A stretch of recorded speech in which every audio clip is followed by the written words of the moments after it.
What's it like to live and work on a US Navy ship? To find out, I spent 24 hours aboard the USS Ross, a US Navy destroyer that was deployed to Europe as part of NATO's naval forces. There you go.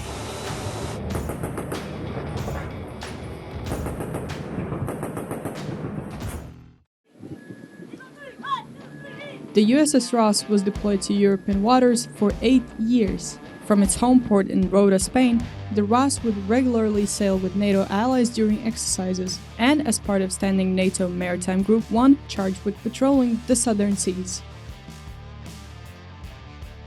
As a guided missile destroyer, the Ross boasts a powerful arsenal and advanced sensors which make it an asset for NATO's maritime forces. At more than 150 meters long, the Ross is home to roughly 280 sailors. For them, this is their home, their office, their gym, and their dining quarters. This is my first time on a US Navy ship. Because this is unknown territory for me, I wanted to start with a tour. So as you can see, it's pretty crowded, so you gotta be careful where you're going. You gotta be polite. Everyone's super polite. This is the ship store. This is where our sailors come to get snacks, or if you brought your own soap supply and you kind of ran out of patrol, they've got soap here, they've got toothpaste, snacks, and other cravings that you might want that aren't necessarily served during meal hours. Let's hit the gym. Physical readiness is a big deal in the Navy, so it's important to have gyms on the ship so everybody can work out and stay physically fit. Let me flex a little. On. I can actually do 1.5. 2. Yeah. That's an ab workout. That's an ab workout. 1. I'm not good at this. This was probably my biggest surprise. There's a barber shop on the ship. So it's important to have a barbershop on the ship so that everybody can get their hair cut and keep it within regulations, even when we're underway for long periods of time.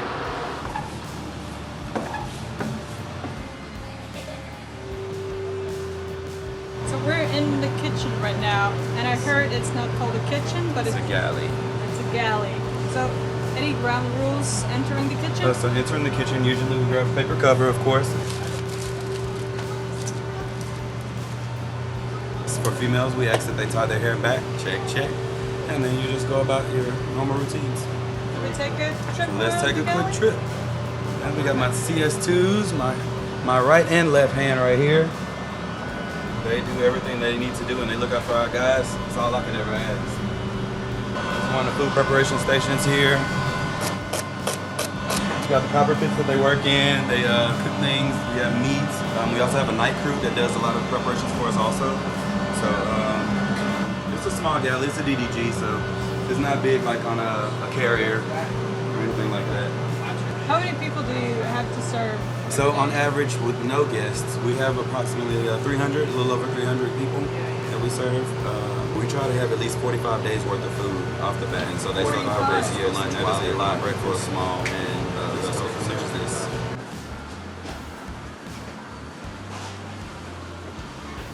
Welcome to my room. It's kind of tiny, and this is where the officers would usually sleep.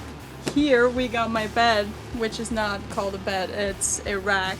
And then you can see these straps. They will protect me from falling out of my bed if the ship gets a bit too rocky. Voila! That's it! Am I gonna sleep well tonight? I think yes. I hope so. Peace out.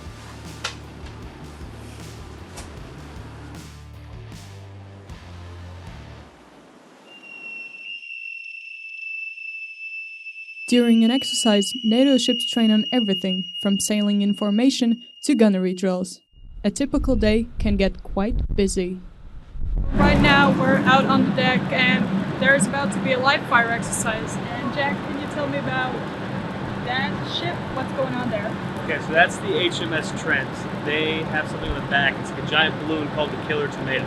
That ship's going to drop off the Killer Tomato into the water, and then that ship's going to rejoin the formation. And once they join the formation, all the ships are going to open fire on the killer tornado at the same time.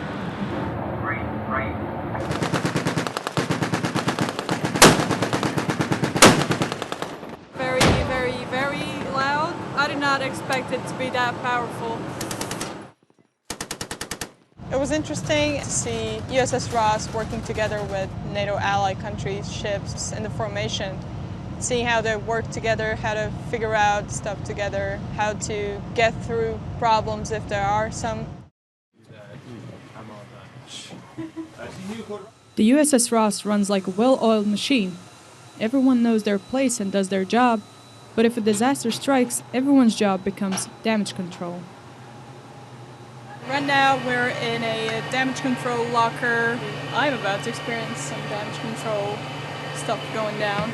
Can you explain me, please, what's about to happen?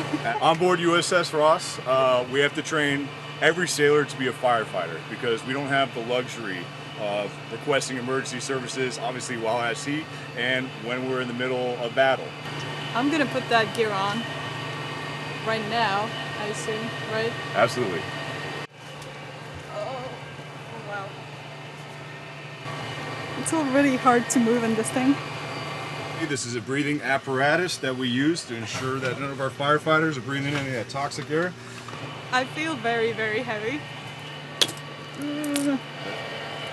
There you go.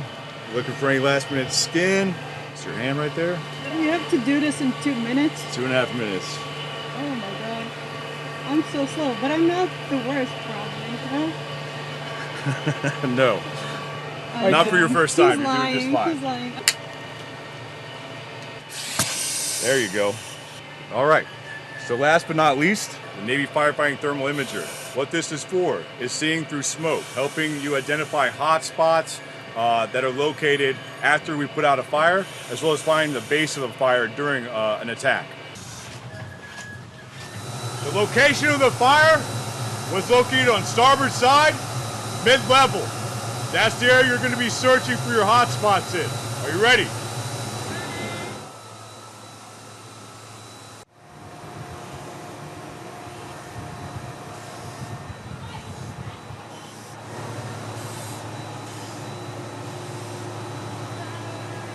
Outstanding, you found it.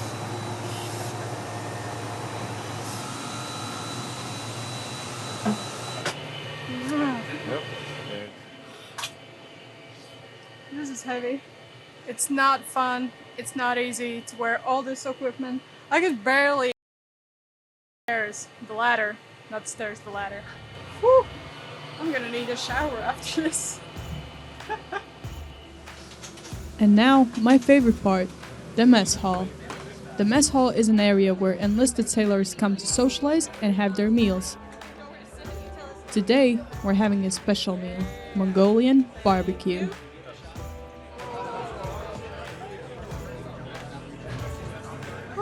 How is it? Hot. Is it yummy? Good job. Definitely the best meal I've had on an exercise. Props to you, USS Ross. I don't think I would last 4 months out here on a ship. You get kind of claustrophobic. You want to get some of your own space, but that's not really possible. The sailors here are pretty friendly. They're very nice. You can see that they're very, very focused on their job. And from what I've seen, I know it's a tough job.